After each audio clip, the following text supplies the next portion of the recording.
More dreams. It's like God is speaking and just giving. It feels like I'm drinking out of a fire hose is what I'm trying to say. It is insane the amount of dreams he's giving me at this time. And I've had messages from people saying that they've had a uptick in their dream life too as well during this time. And I'm lucky enough that they get to share some of their dreams with me. I'll share some of them with you because I've gotten permission. And what is interesting is that when you're involved with people who dream a lot and can interpret their dreams or have their dreams interpreted, it is interesting to see when God speaks about a certain topic. You'll see dreams align. And I saw that when I was taking my dream class a couple years ago, when they would have live dream interpretation night and people would come in with their dreams, and it's like God is speaking about the same topic in many of their dreams. And that's what we need to pay attention. I think we can get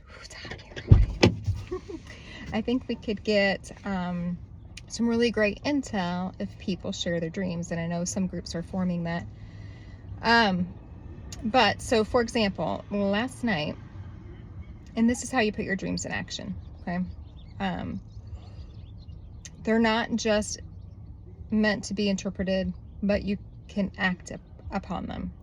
So last night, and I'm probably going to say things that are not that popular, but last night I dreamt that I went deep into the woods. There was a log cabin. There were children being trafficked, and I'm just gonna leave it at that. You can imagine. Luckily, God has spared me what the details were in that happening in that cabin. I just knew. And it was like I was seeing it from above. I was not in the dream. And God brought me out of that. And I know the difference now when I'm awake just to be awake, and when God is forcing me to be awake because he is like shaking me, going, I need you to do something. I need you to interpret this dream. I need you to react. I can feel that very, very much now. I can tell the difference now. He's done it enough that I know the difference.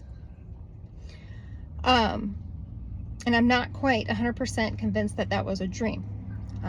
There are portions of it that hint that it was a vision, not an open vision because I was sleeping, but it was a vision. And I've only had a couple visions. I've had an open vision, and I've had this one, which was a closed vision. I'm almost positive it was a vision and not a dream. And then there might have been a couple other times, but not memorable like this. So anyway, I knew what this was about, and it doesn't take a whole lot to there's not a whole lot to interpret there. So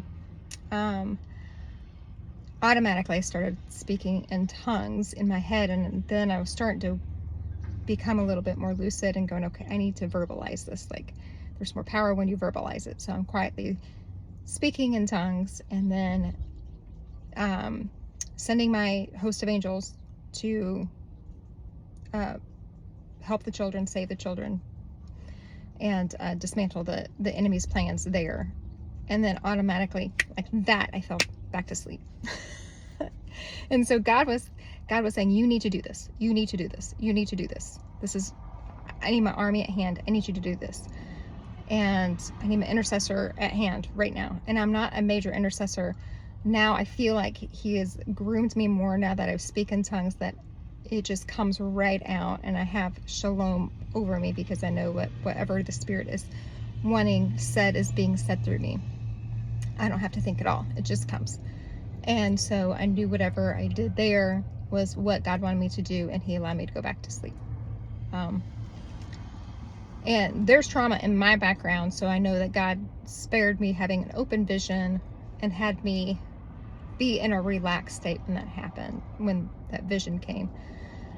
And then I proceeded to dream after that in the same cabin, but it was more personal dreams that is helping me step through some things that we're walking through right now. So that is just one dream. I haven't dreamt about child trafficking in a long time. Like I said, God gave me about 1.5 years where it was just personal dreams, hardly any national level dreams. And now these national level dreams are coming out. And I feel like there are things that are going on that God is literally waking up his people so that they can intercede and do his work in the spiritual realm. And that's exactly what happened last night. Well, I say this because I was watching Elijah streams this afternoon. I don't remember when I started it, but it was from a few days ago that I hadn't gotten to. So I was listening to it when I was running errands, and all of a sudden the person was talking about the dreams that he had been having about child trafficking. And he had them like years and years ago, but now God wants them released. And I'm like, oh, he's talking to me about this too. And it's been a long time since he's talked to me about this. So I'm going to be really interested to see if others are having dreams of child trafficking, and if God is also waking them up to intercede. So it's very interesting how God speaks to many people about the same subject about the same time, or releasing it about the same time. So a few days ago, like Saturday, I released a dream that I had the night before about God tearing off masks and exposing things. And it's interesting because one of my friends texted me today about a couple of dreams that she just recently had, and they were about exposure as well. She was, I just had these dreams and I think they're about exposure, and I'm looking at it, interpreting the symbols and stuff. I'm like, yeah, yep, I'd say so. Exposure is coming. So he's not only talking to me about it, but he's talking to other people as well. And so that, if it's on God's minds, it should be on our minds, and we should be praying into that. We should be praying for the exposure of the enemy. We should be praying for these to come to light. And if you're not abreast on some of these topics, or and this might be the first time you're hearing about child trafficking, then I would suggest maybe researching it or asking God to lead you to the right resources, or to give you dreams, to give you information about these topics, because when they come up, they can be quite shocking. And I don't want people to be caught off guard on that. So I hear God just saying, ask me for the revelation, ask me for the revelation. So turn to God, ask him for the revelation, and he will give you the right information, or lead you to the right information. But it's interesting that God is speaking to multiple people about this right now, about exposure and about child trafficking, and I wonder if they're going to come hand in hand. So I don't know, but we need to be praying into that. That's what I have for you today. This might have been my shortest video. You're welcome. Shalom.